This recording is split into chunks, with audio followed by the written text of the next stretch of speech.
Hopping on the phone now. Hey, everybody, this is Annie, Electoral Director of Democracy for America.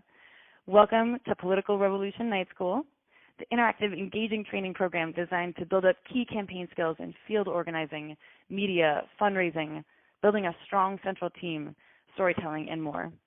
If you're calling in for this training, you are definitely in the right place. We're excited to be joined by thousands of you from all over the country, and we'll be getting started in just about 90 seconds.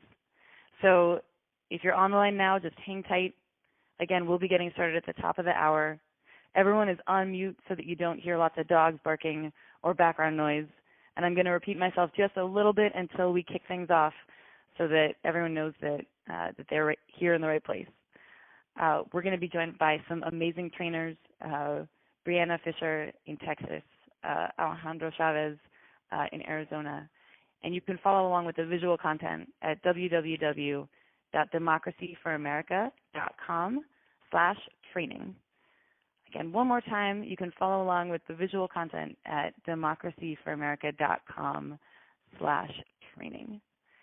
And in just a moment, we are about to kick things off for what is going to be the last of our round of Political Revolution Night Schools, the interactive training program designed to support grassroots members like you from all over the country, 1.2 million members, in getting some of the key campaign skills we need to elect political revolutionaries up and down the ballot in all 50 states.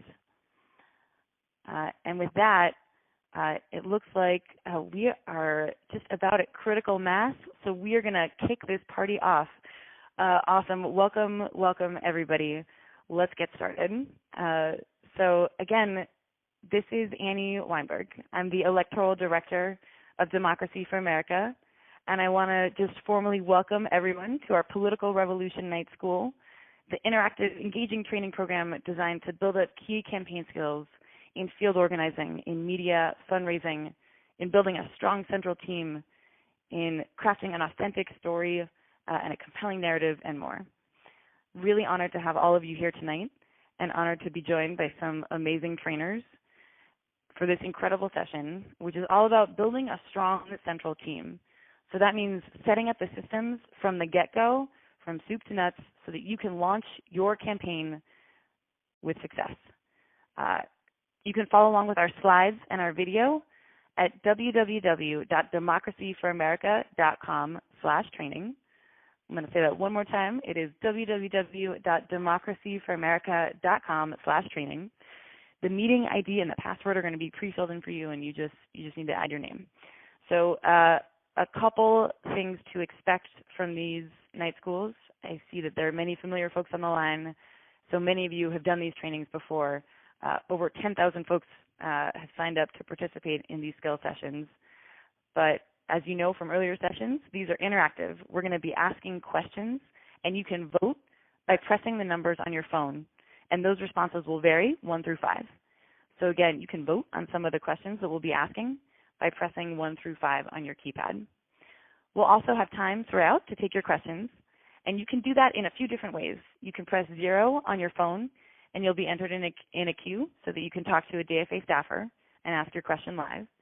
And you can also enter your question into the web chat.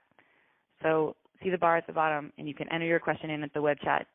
And we'll have time throughout for some interactive question and answer sessions.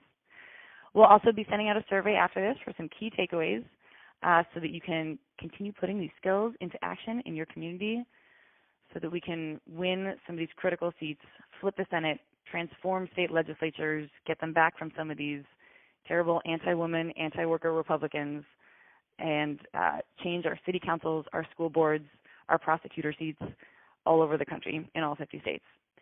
So I'm going to walk us briefly through what we've got on the docket for tonight in terms of our agenda, and then I'll send it over to our trainers, Alejandro and Bree.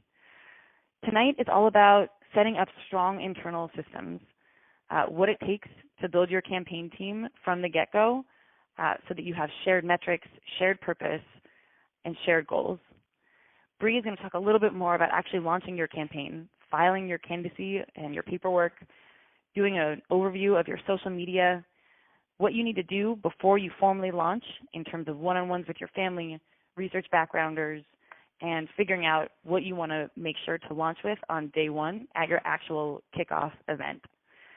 And then Alejandro is going to close us out by talking a little bit about interdependent leadership and how to make sure that you have a strategy that is dynamic and ongoing and inclusive. So that's what we've got on the docket for tonight. It's going to be great, and it's a packed agenda. So with that, I'm excited to turn it over to Alejandro. Alejandro, we have you on the line. Oh, thank you, Annie. Thank you so much for that. Good evening, everyone. Hope everyone is doing wonderful. I'm Alejandro Chavez. I'm the Senior Electoral Campaign Manager here at Democracy for America. And we're going to examine the importance of establishing strong internal structures in your campaign, launching your campaign, and how to best utilize your team to make your campaign a success. And for those of you who were wondering, you can join along online with democracyforamerica.com/training. Once again, www.democracyforamerica.com/training, and you'll be able to join us. So, throughout the evening, we're going to be taking several polls. So just to make sure we all have the system down, I'm going to ask a quick question. If the answer is yes, you push 1. If the answer is no, you push 2. Here we go. How many of you have seen the movie Father of the Bride with Steve Martin, or even the original? So remember, yes is number 1, and no is number 2. Wow, it's great. Over 2/3 of you have seen it. That's fantastic. It's a good movie. I like it. For those of you who have not seen it, a quick synopsis. Father's daughter wants to get married. Father hires flamboyant wedding planner. And basically everyone laughs for the next 90 minutes. I'm the father of a 2.5-year-old, and I'll tell you this, I am not looking forward to that day, that's for sure. So my question about this particular movie was actually more than a test. As we go through the internal structures of your campaign, I want you to think about planning, the planning that went into that wedding in the movie. We're going to take a quick quiz over the phone with a few questions. I promise you, it's not difficult. To help us set a vision of what strong internal systems might look like on a campaign. So first question of the test officially, how important is it to have a campaign manager or at least one paid staffer or volunteer with decision-making power on the campaign? 1 through 5 on your phone, 1 being it's not very important, 5 being it's actually very important, and anywhere in between. So how important is it to have a campaign manager or at least one paid staffer or volunteer with decision-making power on the campaign? That's fantastic. You're right. A lot of you, looks like everyone, 76% got it right. It's actually super important. You know, the father, in the movie The Father of the Bride, the first thing the father did was he hired a wedding planner. And that's where your campaign will essentially begin, except you're not going to hire a wedding planner. That would be awkward. You're going to recruit and hire a campaign manager. Now, the campaign manager will have the last word of the campaign. It is their job to effectively put together and lead a team that will bring you and your message to victory. We understand that personalities are important. And when selecting a campaign manager, you want to select somebody you work well with and someone that you like. But you also want to make sure you're hiring someone that is a strong leader, has a tendency to over-communicate, and with whom you will be with until the very end of your campaign. In your staff size, the campaign manager should be the final say in most decisions, if not all. As your campaign heats up, you as the candidate will want to be freed up to do press events, meet and greets where you're recruiting more volunteers, and you'll want to be able to do more call time. Having someone take over the day-to-day operations will be very important. Okay. Another question. This time, it's true and false. 1 for true, 2 for false. Campaigns have to do very little outreach to voters to get them to vote. Once again, 1 true, 2 false. Campaigns have to do very little outreach to get voters to vote for them. Oh, wow. Looks like everybody was right on with that one also. That's a false. Campaigns must contact voters at least 3 times to gain their vote. And that's with the highest efficacy voters. So that means a campaign must have staff that are constantly recruiting volunteers, constantly contacting voters, and fundraising in order to be successful. Since the candidate will be busy with events, the campaign manager is in charge of building and managing this team. Generally, campaign staff will also consist of directors and leads that are primarily in charge of certain functions within the campaign. For example, a typical campaign will consist of a campaign manager as well as campaign directors or leads for the finance team, communication team, and electoral campaign. Now, I don't want you to be nervous and say, oh my God, I don't have all that. That doesn't mean your campaign has to have all these positions. Some people can achieve success with only a campaign manager or even a high-functioning volunteer who really takes the lead in managing the campaign. While other campaigns, like a Senate race or a presidential campaign, actually need to have these staffs up and going to make sure everything's running smoothly. Okay, one last question of this, I know it seems very difficult test or quiz, but you're all doing amazing. Okay, true or false again. The candidate is not the most important aspect of the campaign. So true or false, the candidate is not the most important part of the campaign. We're getting an update here. Oh, wow. So actually, that is true. The candidate is not the most important part of the campaign. Time is the most important part of the campaign. You know, no matter what happens, come November 8th at 8 o'clock, in some states 7, the campaign is over. You can recruit more volunteers. You can, call more donors for fundraising, but you cannot get 1 minute past the closing of the polls. So volunteers are just as important as the candidate too. They are the messengers. And better yet, they work for free. They're giving you their time. They are investing in the community, and you are part of that investment. Volunteers are the ones who handle the day-to-day tasks that allow the candidate to be able to do the bigger things, like we talked about, medias and meet and greets. Campaigns also depend on having a very strong message that can be easily understood by a variety of audiences. Your volunteers are going to meet a lot of different people. When they are out there canvassing, or even when they're out there just hanging out, living their life because they volunteer for you. So it's important that they have an easy message that they convey in a quick conversation. So real quick, let's recap. Campaign manager is the final word of the campaign. Team leads and directors should also be part of the campaign and communicating regularly. Over-communication is a good thing. Campaigns have a lot going on, and keeping everyone on the same page is the most crucial thing. Be the employer you expect others to be. So if you're out there fighting for 15, you can't pay your canvassers $10 an hour. And finally, if not the most important thing, never waste time. It's just, you can't get a second back. So I think we are ready to go ahead and hand this back on over to Annie. Annie, can I throw this microphone back over to you? Yeah, totally. Thank you, Alejandro. I'm loving this father of the bride and overall wedding metaphor. It's really resonating with me.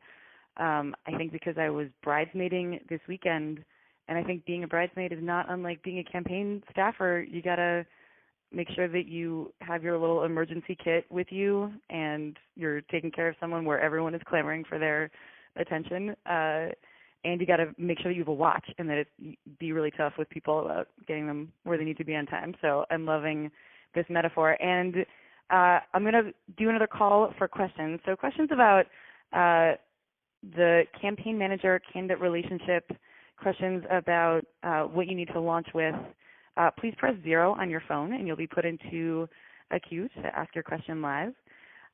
Again, please press 0 on your phone if you have a burning question about what Alejandro just covered in terms of campaign manager and team lead director relationships and communicating. And we are seeing some questions come in on the web chat. So I'm going to ask Alejandro to take this one. This question coming in says, what should I do if I don't have enough money to hire a campaign manager? Alejandro, what are your thoughts? Yeah, that's a great question. And a lot of times this is, a great way to start is if you know someone that you really trust who has experience with managing things, whether it be an office manager, an administrative manager, someone who has experience, a project manager, someone with that experience that you trust. If they're willing to do it and help, family, friend, that's the best place to start. But do know that once you have a campaign manager on, you'll actually be able to spend more time calling and raising money. And, I always think of if I was going to build a home, I would much better if I were hiring a carpenter that had the experience doing it. So I would encourage you, yes, use your means. But once you have somebody there volunteering, try and raise the money right away to get someone in there that has the experience and has the ability to bring in the resources you need. Love it. Okay, we see another one coming in. So, Alejandro, I'm going to send this one to you as well. How should you resolve a conflict if the campaign manager and the candidate do not agree? Yeah, it's funny sticking with the metaphor of marriage. This will happen. It's actually okay. It's okay to push each other to do better and strive to be better. A few things. One, always try and make it about the work. Two, don't leave anything resting over. Deal with it right away. If you feel the tension or you feel frustration, it's a good place to stop and say, hey, am I sensing frustration or is everything okay? Do it with just the two of you. The rest of the campaign is going to look for you two for leadership, and they're going to model what you all model. So if you have frustrations, if you have challenges, you two should handle it in private and talk it out. And do know, like a lot of things, sometimes those challenges and those disagreements can actually lead to some really good ideas that help you push forward innovative and new ways to reach people. Awesome. Thanks, Alejandro. So I'm seeing some more great questions come in. I see one from Timothy who's asking, should paid staff always prioritize volunteer recruitment over voter contact? And that's a great question. I'm actually just going to take a stab at sharing some quick thoughts on that. So I think part of the thing that we've talked about throughout the night schools is what it means to have an engagement-based, people-powered campaign. And I think especially in the very beginning of these campaigns, we need to prioritize leadership development and building our base and welcoming a lot of these leaders in so that then later on we can grow and expand and communicate with more voters and grow bigger and bigger, right? So I think the short answer is that paid staffers should definitely be committed to building up volunteer leadership roles that are meaningful, where people can take on real ownership over all the different realms of work that need to be done, whether that's around driving social media, contacting voters at the doors or on the phones, doing political outreach so that you can get more endorsements from local groups and allies, hosting earned media events so that you can get on the radio or get in the local paper, things like that. We have time for just a few more, and then I want to make sure that we turn it over to Bree for our next section.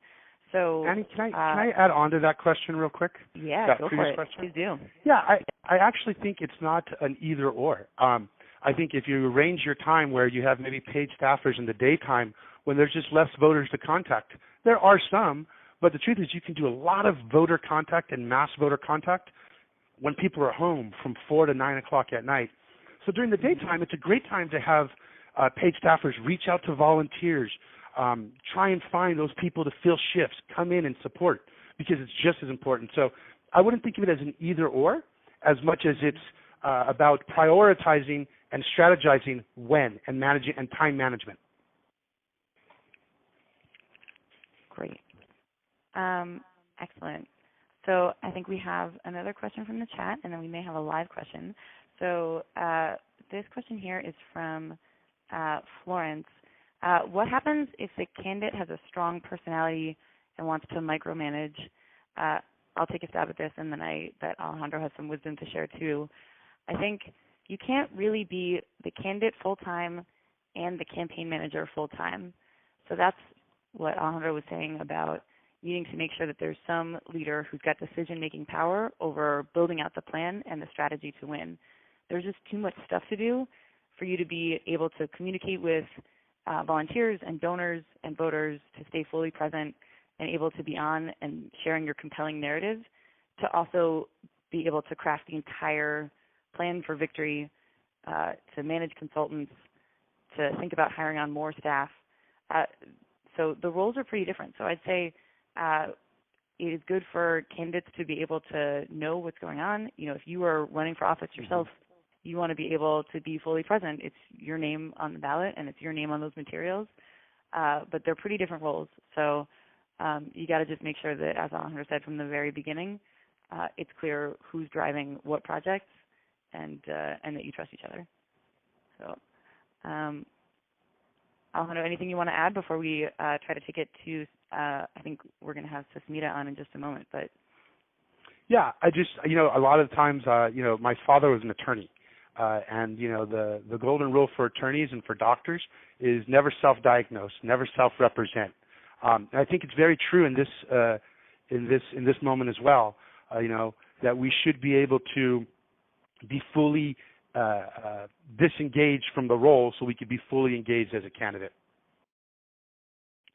Great. Yep. All right. So with that, I think we have a live question from Susmita. Susmita, you should be live and ready to ask your question.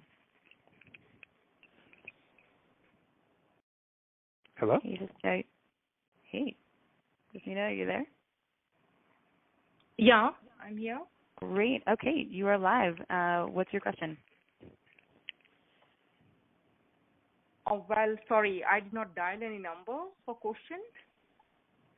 I just responded. Sorry for that. I don't have any questions. Are you ready to? No questions right now? Okay. All right. Well, with that, then I'm going to take one final question that is coming in from the web chat, and the question is, should I hire a campaign manager first, or should I hire a finance staff person? We're going to turn it back to Alejandro for some wisdom on this one. Yeah, I mean, I think depending on your role and how much you're raising, that may actually be one and the same person. You may have a campaign manager that also fills your finance manager role as well, or your finance staff person. I believe in hiring the campaign manager first. A lot of times, it'll allow them to bring in people that maybe expand outside your network. It also allows them the opportunity to assemble the team that they know will work best with you, and not just bringing their own person and them just bringing their own person. And sometimes it's not about just having the best campaign manager, the best finance person, the best field person, the best comms person. Sometimes, or actually most of the time, it's more important about having the right people that work together, and how they can perform together can be more valuable. So I think it's important to hire the campaign manager first, with the idea that they're going to set the tone on the team that you're going to build around you to help you do well. Got it. Great. And it looks like we actually have one question that I'm excited to put live. We're going to go to Sherry in North Carolina. I love North Carolina. There's so much amazing organizing happening there right now, especially in the state legislature. And so I think we have a question from Sherry in North Carolina. Sherry, ready? I think we can hear you. What's your question? Hi. I was interested in trying to figure out where I would find a campaign manager, and then I was listening to Alejandro's last response, and I actually have somebody who is actually excellent at fundraising and actually came to me and said he would love to help me with fundraising. And so I kind of have somebody, and he's somebody that's a good friend of mine that is also very, very good in that. He said, that's what I love to do. I said, that's what I hate to do. So, who wants to do that, then is it okay to go with him and then maybe even let him help me figure out who a good campaign manager would be? That is a great question. So I have a couple ideas on that. I think it is wonderful to connect with someone like that has some unique skill sets and that can bring some things to the table. We also do have some sample questions that folks can use for vetting or assessing their campaign managers to interview them. So there are resources available for trainings for finding your own campaign manager. So I think that's one thing to say. I think another great place to start is from volunteering and organizing and connecting with the campaigns that are happening right now. There are some key races happening all over the country, definitely in North Carolina, from dog catcher to president to the big Senate race with Deborah Ross running in North Carolina. And a great way to find electoral leaders is to organize and volunteer with leaders and campaigns that are happening right now if you're planning a run-up to your campaign in the coming months. So connect with local campaigns, connect with people that have run for office before, and campaign staff that are really wonderful that folks have worked with. But also cast a wide net, and you can use some of the materials that we have to ask questions to really find someone that you're ready to work with that has some experience and will be able to be a good fit with you and what you want to accomplish. So I see that there's a lot of folks with questions, which is wonderful. I want to make sure that we have time to get through a few more big things about launching your campaign, and we will have time again for questions in just a moment. So thank you again with your questions. We're going to work to get through as many of them as we can. And thanks so much, Sherry, for that great one. We're going to move now to hear a bit more from Bree about launching your campaign. So Bree, take it away. Thanks so much, Annie, and good evening to everyone on the call. It is so great to see everybody, and these questions are amazing. I almost started to give up my section so that we could continue to answer them, but hopefully we will have some good questions for me also. So we're going to continue the lesson, and we're going to move on and continue to follow the wedding analogy. So at this point, we've hired our wedding planner, and he or she has gone out and hired all the people who are going to attend to the small details of planning our campaign. So if you think of a wedding, the dressmaker, the baker, the florist, all of these people play a supporting role in organizing a large affair. And your volunteers and your campaign staff are going to be the supporting roles of your campaign. So now it's time that we go and make this thing legal, and we invite some people out. So you want to start by consulting your Secretary of State's website for any rules and regulations that are going to directly affect your run for office. And if you're running for a local office, just make sure that you also look at your local municipal government site. So this in case they have any filing deadlines or other regulations that weren't listed on the Secretary of State. You also want to pay close attention to the rules on accepting donations and how to structure your bank accounts for your campaign. Because you are running for a government office, you're going to be carefully tracked, so you want to make sure that everything is in place before you even start accepting donations. You also want to make sure that you keep careful track of deadlines and add them to a calendar that's shared by your entire campaign staff. This makes sure that you have some backup in case you forget something that's really important. So when you go to file your paperwork, make sure that you never wait until the last minute. You want to get started as early as possible. So give yourself at least a week's worth of cushion in most cases, just in case it takes more time to gather the materials that are necessary than you originally planned for. And remember, it's important to remember that once your paperwork is filed, you are officially campaigning. So just make sure that before you file your paperwork that you're ready to speak publicly about your run for office. You also want to have an attorney. You don't need to have one on staff, but you should always have one available.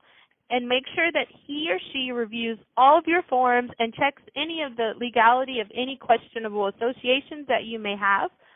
So if you work for a government office or you work for a school and you want to run for school board, just make sure that nothing's going to stop you from running for office. It's also a good idea to have someone that you trust to go over everything that you filled out to check for any mistakes or anything that you left blank. And I did see that lots of people had questions about social media. So we're going to jump into the social media aspect of campaigning. Once you've filled out your paperwork, and you want to make sure that you establish your presence online. And you're going to do this in two ways. Your social media on Twitter or Facebook, and you're also going to want to purchase a domain name. So you can kind of think of this part as announcing your wedding date. You haven't really sent out any formal invitations at this point, but you have let people know that this event is in the works. So when you're setting up your social media accounts, it's a good idea to start using a management system right away, such as Hootsuite, which is free at some point, and at some point after that you will have to pay for it, or you can use TweetDeck. So this is going to allow your campaign to control what level of access each staffer has to your social media accounts. And the management systems also allow you to schedule tweets in advance or any posts that you want to make, and you can track and manage multiple accounts at once. So your Twitter handle and your Facebook page name should be something that quickly ties to your name and that makes it easy for people to find you. You don't want to hide in the shadows of the internet. You want to make sure that if they Google your name, you pop up and only the best things about you pop up. So just remember that names that have long strings of numbers are really difficult to remember and to find. You also don't want to use any nicknames or names that mix up your name in any fashion. It's best to try to avoid using only your last name or mixing your last name with your first name.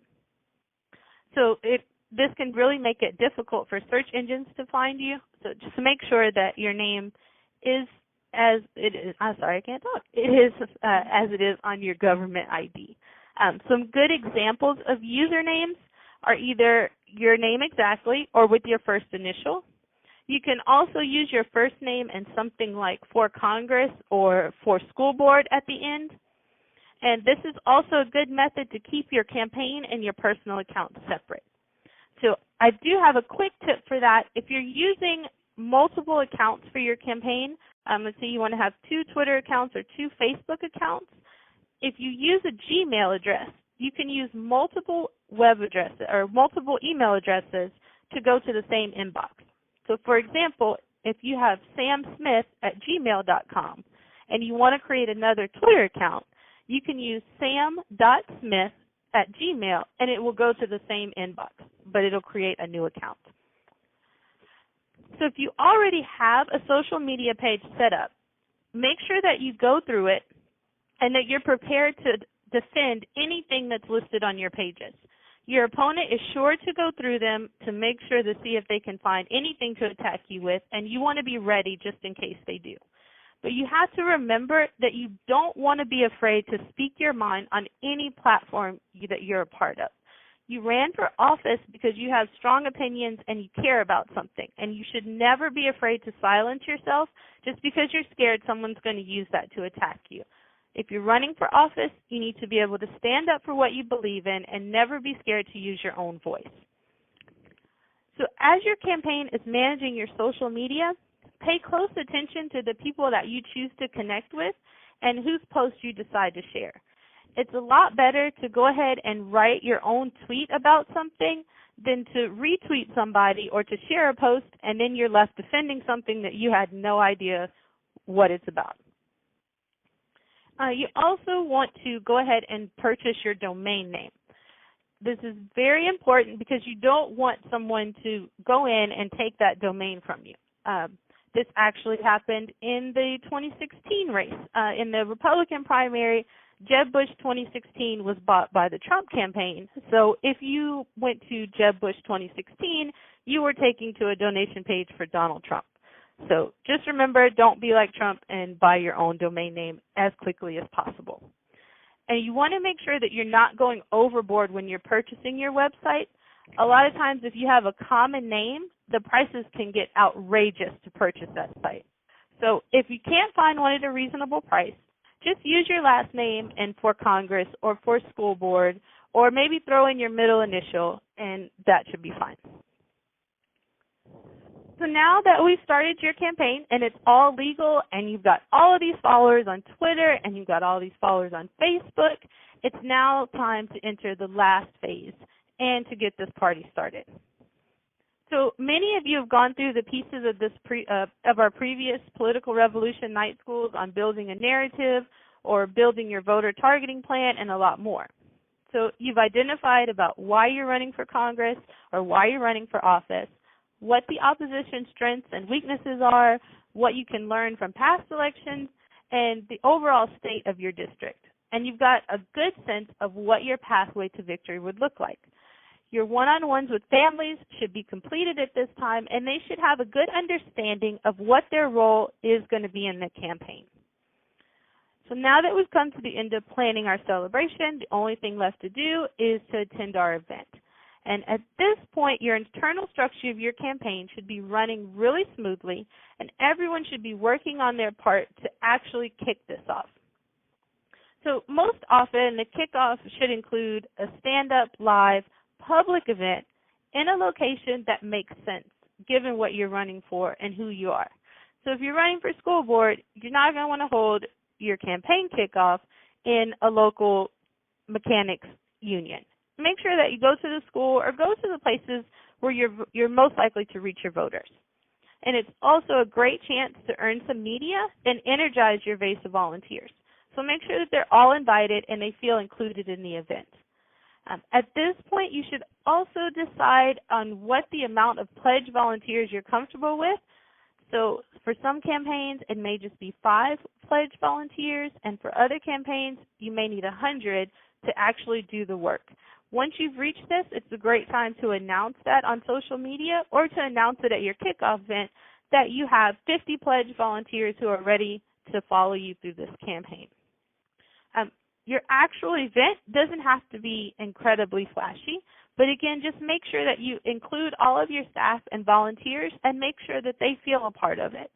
This is a chance to bring people into the campaign and to initially thank them for the support that they've already given you and that they're going to provide in the future. So have fun and just make sure that you're continuing to recruit volunteers also, and end each campaign kickoff event with a strong ask of your volunteers. So you want to make sure that they're willing to make some phone calls or go canvassing, usually within a week of the event. So now that we've launched your campaign, if you have any questions, we will get to them right after Alejandro lets us know about setting up our campaign, and I'm going to turn it over to Alejandro. Hello, thank you, Brianna. I'm so glad to be back with you all again. I feel like we're on this journey. We're going to be getting the slides cut up here in a second. So, we've learned right now how to set up internal structures or systems and how to launch your campaign. But it's not over. Now you can set the campaign up to succeed. So if we were staying with the wedding theme, this would be the staying married. This will work, well, at least for the duration of the campaign. After November 8th, you and your campaign manager are on your own. But setting the campaign up to succeed is not a one-time action. It's actually a constant. It's an everyday process. So here's a simple framework to help you guide that you set your campaign up to succeed. Voters, volunteers, and donors are the heart of the campaign. They make everything run and should always be the central piece of the campaign's outreach. More volunteers and more donors mean more voters are being reached and hearing your message. Have a strong campaign plan working backwards from the goal. You have developed a plan, and now is the time to execute that plan. There are going to be a lot of moving pieces in the campaign. The plan will help make sure you're working towards the goal, which is your victory number, right? So make sure to spend the time and utilize resources that you have available to you to be able to build the best campaign plan possible for yourself and your campaign. Work with leaders that push you to do better. Basically, no yes men and women. The more staff and top leaders you have pushing you to have a stronger progressive position or gut check your tactics, actually the better off you are, and the more grassroots you're actually doing, because it's about listening to the people. So this will allow you and the campaign to do the best possible work.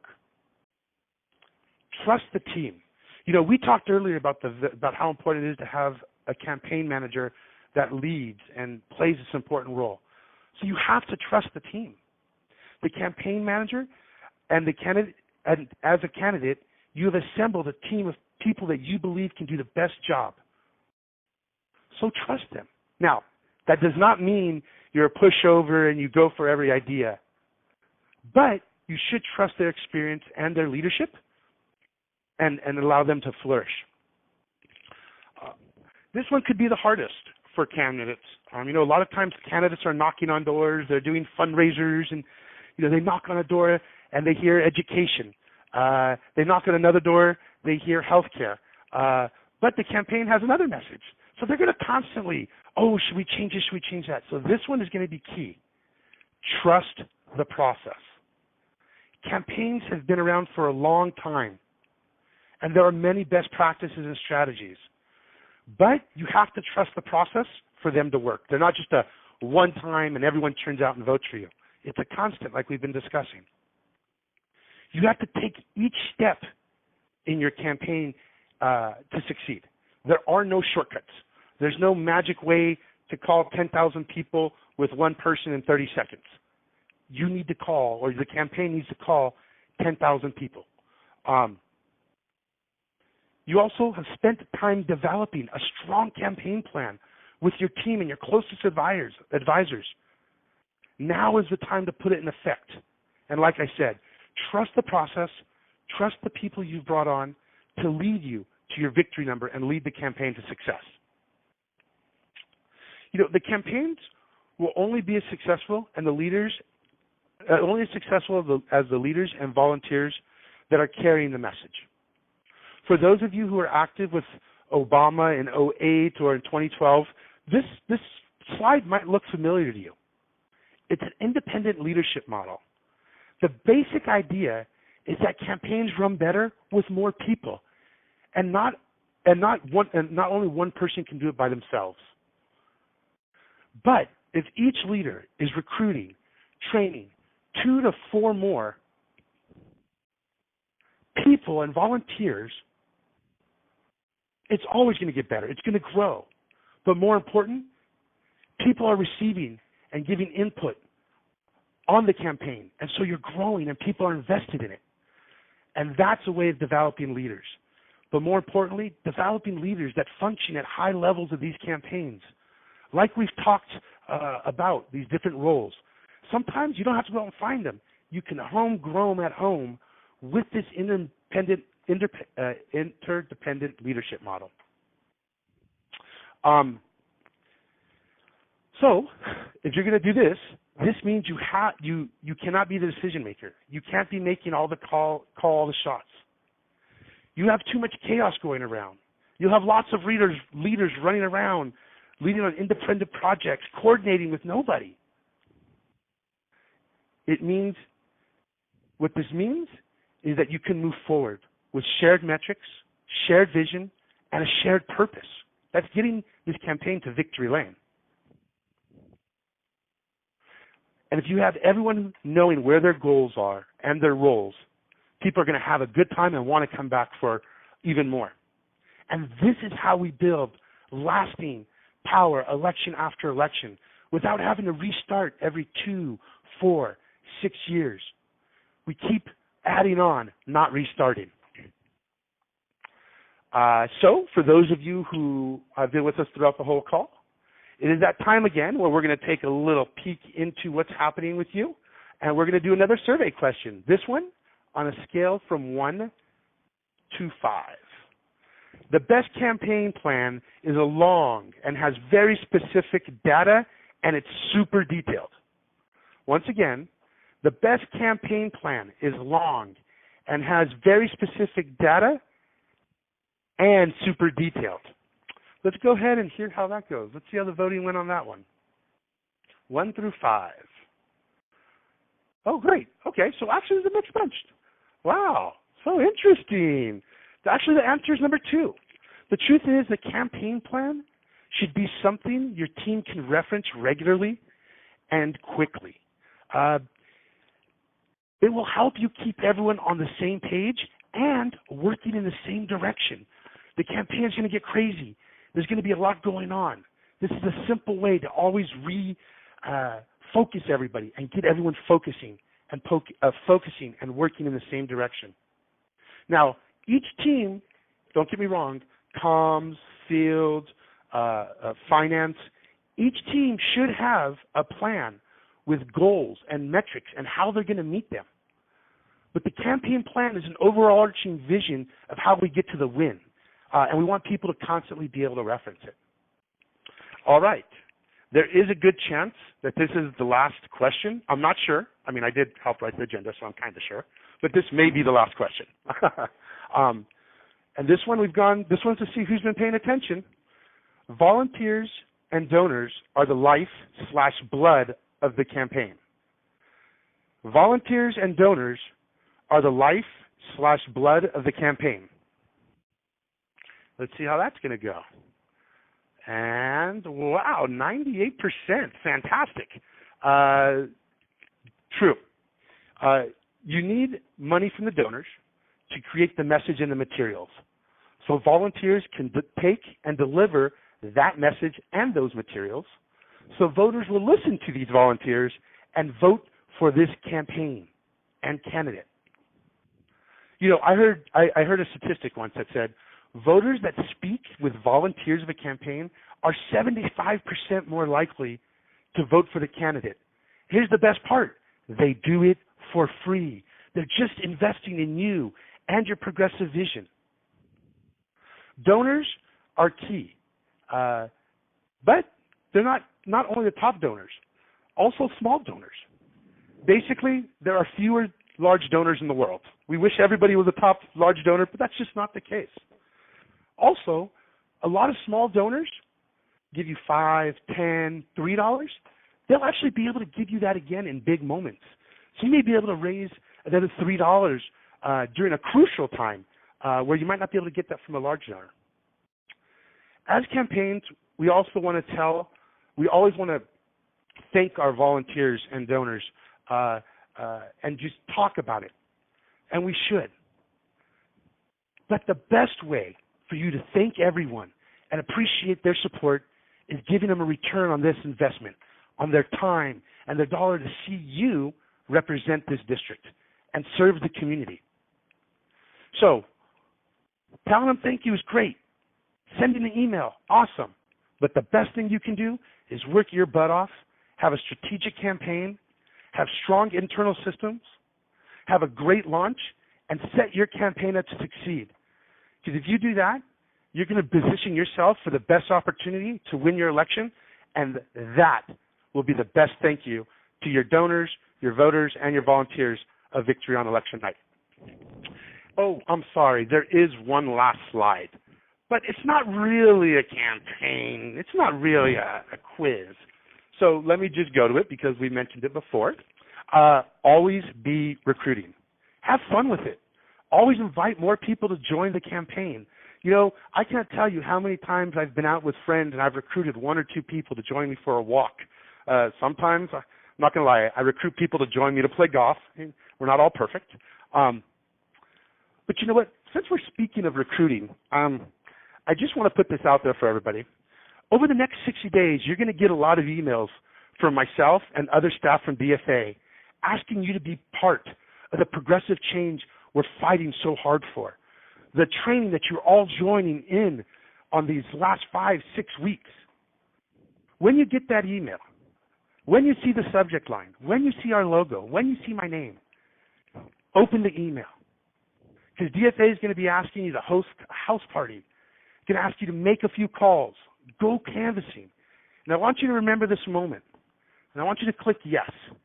Because you're signing up to fight for the political revolution. And you're going to want people to sign up and volunteer for you. And you can start by signing up and volunteering this election season to help up and down ballot progressives that DFA has endorsed. All right. I think with that, I'm going to turn it over to our MC of the night, Annie. Hey there.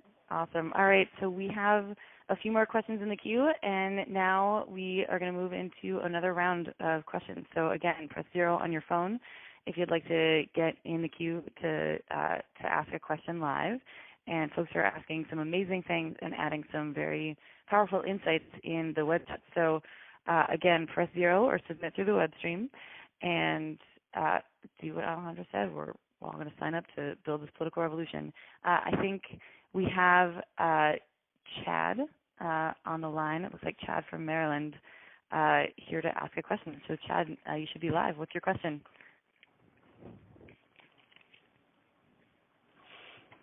Hey, Chad, are you there? Yeah. Awesome. Welcome. Yeah, Thanks for being here. Yeah. Yeah, so I'm running for a school board, and our election is in late February. And I was wondering when a good time to start planning the campaign and start recruiting the staff.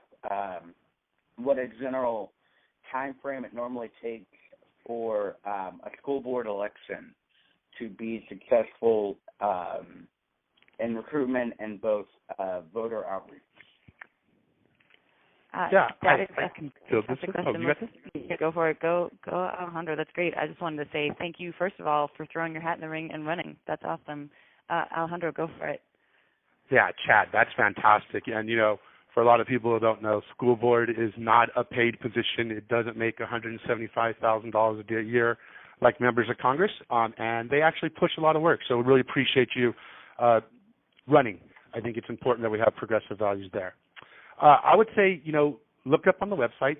I believe it's the county recorder. File right away. Start going to community groups and start meeting different people in the community. Don't just limit yourself to the people you know. Get out there and start meeting people, letting people run. And there may even be some people that naturally float to the top while you're out there. If you're running for school board, real quick, one of the things I always tell people, this is a great tip, if you have HOAs, homeowner associations, you have block watches, PTA meetings, go. Get to know those people. There's a lot of great leaders there.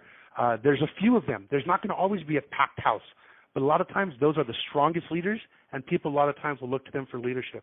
So file your paperwork right away. Start getting out there and meeting people in community groups like HOAs, PTAs, and things like that. Great. Excellent. Thanks so much for that question. We're going to take a couple questions that are coming in from the web chat. So I see this question here from Jason. Do I need to hire a lawyer to manage my campaign finances, and how do I make sure that I'm following all the campaign finance laws? We are not lawyers on this call, so we cannot dispense legal advice, but I am going to turn it to Bree, who touched on that in her section. Bree, what are your thoughts? So, again, you don't need to have a lawyer on staff. You do want to have one that you trust and is available. So you want to first start by going to the FEC.gov and looking at the federal regulations for campaign finance. And then you want to look up your state campaign finance laws. And as you set up your bank accounts and you start setting up to take donations, you just want to have an attorney review the material that you have in place and make sure that you're doing everything by the book. So again, you don't need to have one that is permanently on staff, but you do need to have them review those documents. Yep, that's great, Bree. And I'll just add, you in most states will also need a treasurer, and that person is often someone who's had some experience volunteering with progressives or signing up to be the treasurer before. So the treasurer is also someone that should be relatively up to date on the campaign finance laws and making sure that they're filing things correctly and that you're looking up the rules and regulations in your state. So a couple other questions from the web chat. This question here is interesting. How much time should you spend on social media overall? So about how much time should you spend on social media? Bree, want to take that one? Sure. So you definitely don't want social media to take over your life, which it quickly can.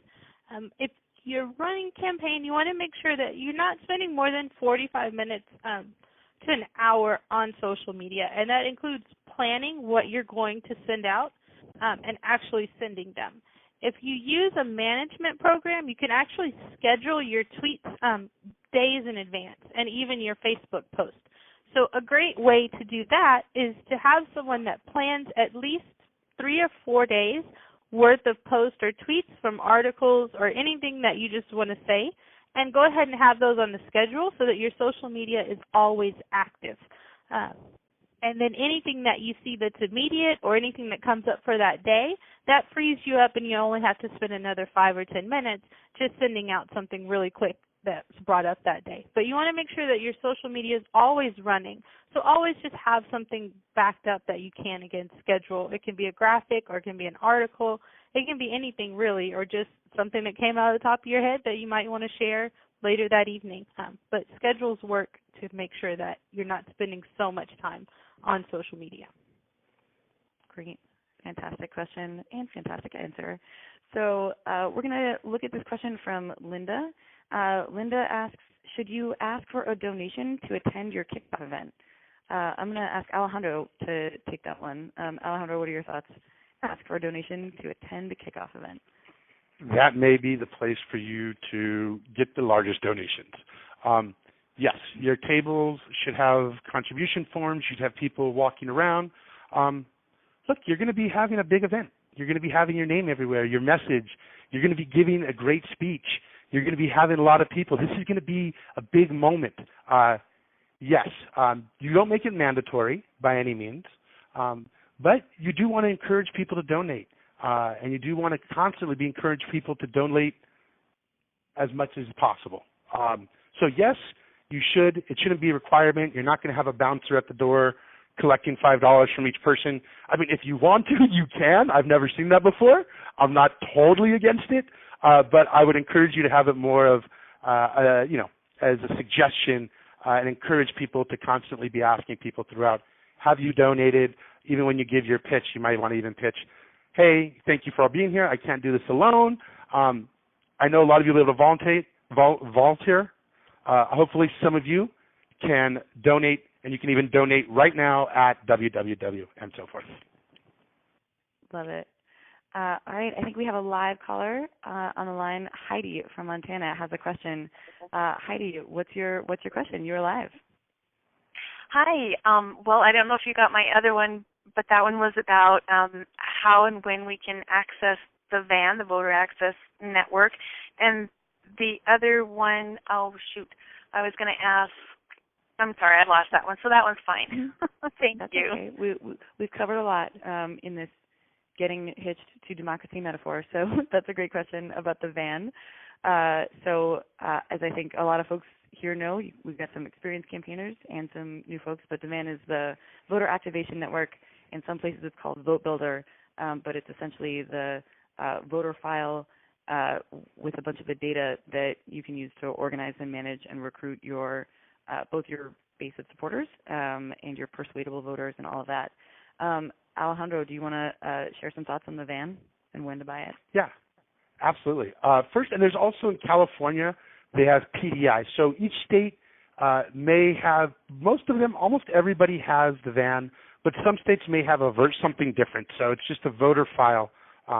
You can usually get it at your local county party or state party, depending on, in Arizona, our state party, our county party are together. But usually it's the counties, the state parties that give you access.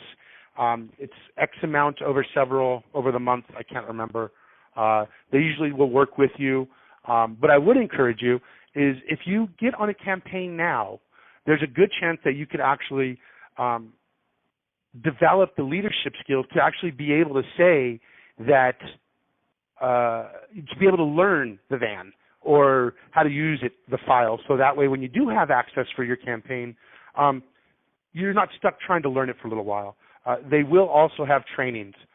So get it the sooner you can. It's all going to be on how much that your state charges for it or your county party charges for it. But they'll be able to walk you through it. They have you sign a non-disclosure agreement. It's pretty basic for all type of stuff like that. Great. Excellent. So I think we have just a few other highlights from the web chat, and I know that I want to be mindful of everybody's time because we've invited you on for this hour-long intensive, and I'm seeing some excellent questions still come in. So A couple things that folks are noting in the web chat. Folks suggest be careful to note the different rules for federal and state and local races. You want to be able to check those things definitely within the Board of Elections and with the different offices beforehand. Definitely, there is not one size fits all. Another suggestion from the web stream that is pretty important, we're progressive, and that means if you're getting materials printed, if you're buying materials to launch your campaign, that you should buy union. We are progressive. We stand with our brothers and sisters in labor, so make sure to get those palm cards printed on from a union shop. And we have lots of other great questions coming in here. We're not going to have time to answer all of them right now, but I will say this, and I want to thank Bree so much, and thank Alejandro so much, and Heidi, Jason, and Chad, and Peter, and all of these other folks who've been asking questions and sharing some of these key insights with us on the call tonight. Just going to highlight a few of the big things that we've covered, and then I'm going to take a look back at our night school program overall. So throughout the course of the past few weeks, over 10,000 of you amazing folks have signed up to participate in these individual trainings, averaging over 4,000 signups per course. So we know that there's just tremendous energy out there to build this political revolution up and down the ballot, whether by running for office yourself or by joining some of these key campaigns that are happening right now so that we can build progressive power in our homes and our communities. We started by talking about the basics of a grassroots people-powered campaign and volunteer management with the amazing Pramila Jayapal running for Congress in Washington State. We moved on to talking about building a reflective democracy and voter targeting math, along with the incredible Steve Phillips, the author of Brown is the New White, and the director of Democracy in Color, the founder of Power Pack, a new political action committee that is dedicated to building political power for the rising American electorate. And he looked at how years of structural racism and bad math have not only disenfranchised communities of color around the country, but also led to some devastating losses, and what we all as progressives get to do about it right now with our voter plans and our candidate recruitment and our infrastructure.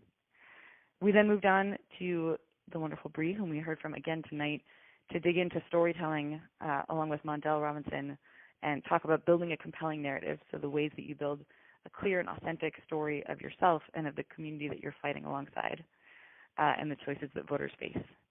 And then last week, I see lots of you have questions about fundraising and how to raise money in a climate of citizens united and big money in politics. And we talked about grassroots fundraising and building up a donor base along with the amazing candidate for Secretary of State in New Mexico, Maggie Toulouse-Oliver. And hearing today from Alejandro and Bria on launching your campaign with these good internal systems, with interdependent leadership, and with campaigners that you trust and that are ready to run really big things. This is only the beginning of the skill-building work that we need to do together. So I want to ask everybody to do a few things. If you heard about those sessions and you're excited about them and you couldn't make one and you want to listen to the recording and watch the slides, check out the full recorded list of these trainings and those materials, including those earlier night schools, at www.democracyforamerica.com/nightschool-archive. I'm going to say it again, and we'll send this again in the follow-up email, but it's www.democracyforamerica.com/nightschool-archive. You can see all the recorded trainings and those slides there and get the audio. And you'll also see archives of previous trainings that we've run because we've run a bunch of workshops on a whole host of topics. One last time, democracyforamerica.com/nightschool-archive. And I want to echo what Alejandro just said. We got to flip the Senate back. We have to defeat Donald Trump. We have to change state legislatures and stop these awful anti-worker, anti-woman Republicans that have taken over state legislatures all over the country. We are about to do it in places like Colorado, Nevada, Washington State. We have amazing power to build in North Carolina, New Mexico, all 50 states, the 50-state strategy. So I want to ask everybody to review those trainings, to sign up to host a movie night and build community and recruit more progressives in your community for our movie night September 15th, The Brainwashing of My Dad. It's going to be a great chance to build community with fellow progressives and do some strategizing together about how you're going to build this political revolution. And keep signing up to continue this organizing work and run for office yourselves. And together we can build this thing. So again, I want to thank everybody so much for all of your questions and for being on the call with us tonight. And we'll wrap it up from there. Again, thanks so much, everybody. Have a great night.